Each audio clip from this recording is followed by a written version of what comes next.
Well, thank you, and it's great to be here this morning. I'm going to confuse whoever's putting speeches up on the thing there because I'm not going to follow my text too much. But I want to say how appropriate it is to do this just before Christmas. I know we're only a day or so away from, actually we're 1 day away from Christmas Eve, aren't we? I'm sure you've all done your shopping. I see a bag here. This is very good. I'm going to get at that this afternoon. This is a time to rejoice. I'm thrilled to see all of this here. This has been a challenging road to get to the day when thanks to BMO, the Bank of Montreal, the parents in Canada friends can go ahead and arrange and register a disability savings plan in Canada. We are showing the world how to do this. We are leading the world in this initiative, and I expect that it will be copied in many places around the world as we go forward. It is recognizing that we have persons with abilities and various levels of abilities and disabilities, and as Sheila said, many possibilities. It's also a recognition of the reality that families have additional financial burdens when they raise children with some challenges. And this is a way of government recognizing that and recognizing the importance of creating some tools so that people can save for the future. I come at this after some years in politics. When I was a member of the provincial legislature starting in 1995, I would hear in my constituency office in Whitby, and colleagues in the Ontario legislature would often have parents come and see them and talk, or siblings, whomever, family members come and talk about the financial challenges that relate to raising a child with disabilities. And you wonder what can be done about these things over time. Well, eventually I became the federal Minister of Finance, and that gave me the opportunity in our first budget in 2006, in May 2006, to create a panel of great Canadians, Jim Love and Laurie Beachell and Remy Girard from Quebec, who together formed an expert panel. They were well paid, $1 a year each, and that's my favorite kind of panel, and to study this issue of financial security in the future. And they came up with a report. I asked them to do it by the end of the year, which they did. And they delivered the report by the end of 2006, so we were able to incorporate it in budget 2007. And you know how government works. Here we are today at the end of 2008, but we got it into 2008, the Registered Disability Savings Plan. And again, I thank those responsible for that. And I also thank my provincial and territorial colleagues as ministers of finance and ministers responsible for various human resource ministries. I was with them last week in Saskatoon. It took a while, but the provinces did come around and support this program. It's very important because if you're going to have a savings program like that, it doesn't work very well if there's going to be a clawback of benefits by provincial governments. So by and large, that's been accomplished in Canada, and as I say, that's a great thing.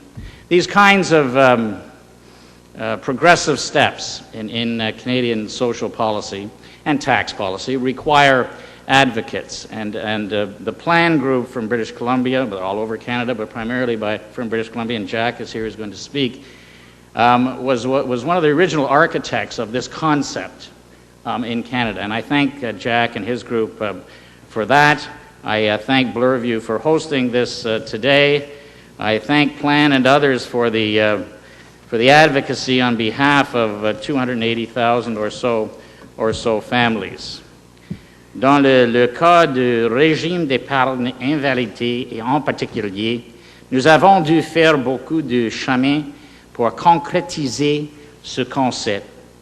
Mais si l'on pense aux familles d'enfants ayant une déficience grave, partout au pays, ces efforts étaient à la fois nécessaires et utiles.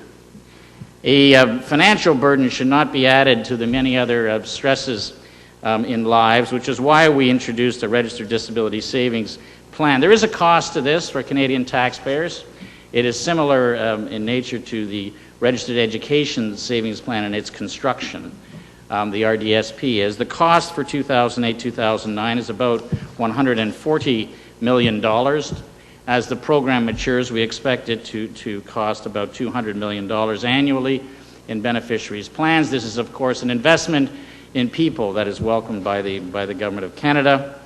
The RDSP is a practical and useful tool to help disabled Canadians and their families prepare for the future. It's all about giving families and friends the opportunity to look down the road when they perhaps will not be able to take care of their child with disabilities, their sibling, whomever, and prepare financially for that. And as Minister Finlay, Diane mentioned, the RDSP program includes contributions through government grants and Canada Disability Savings Bonds. These are important steps.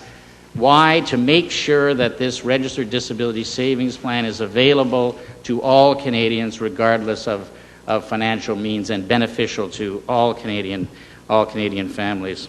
I do thank the Bank of Montreal for accomplishing this feat. I know it wasn't easy for the bank to get through the computer work and all that needed to be done, but I'm very pleased that it's been accomplished just before Christmas 2008. And I understand there were lots of calls yesterday to the Bank of Montreal call center on this subject, which shows that it's going to be a successful program in demand.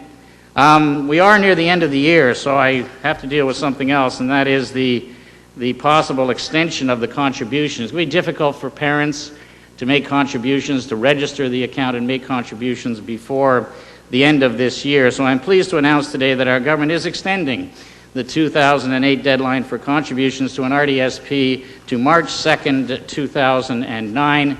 This will give families added flexibility to get their RDSP started and beginning accumulating benefits immediately. So we'll do that. I think it's a good step forward. It's a as I said at the beginning, I said Canada is leading the world in this initiative, and there's lots of interest in other parts of the world. I've spoken at conferences of finance ministers and so on elsewhere where this concept comes up and they study what Canada is doing. I'm thrilled that we now have it in practice, in place, so it will have a concrete value to Canadian families. And I think when we look, as Sir John A. Macdonald used to say, look a little ahead, my friends, when he used to talk to his cabinet. When we look a little bit ahead, and we look 15, 20 years from now, we look back at what we've done in Canada and what we are putting in place today, we'll be very proud to be Canadians. Thank you very much.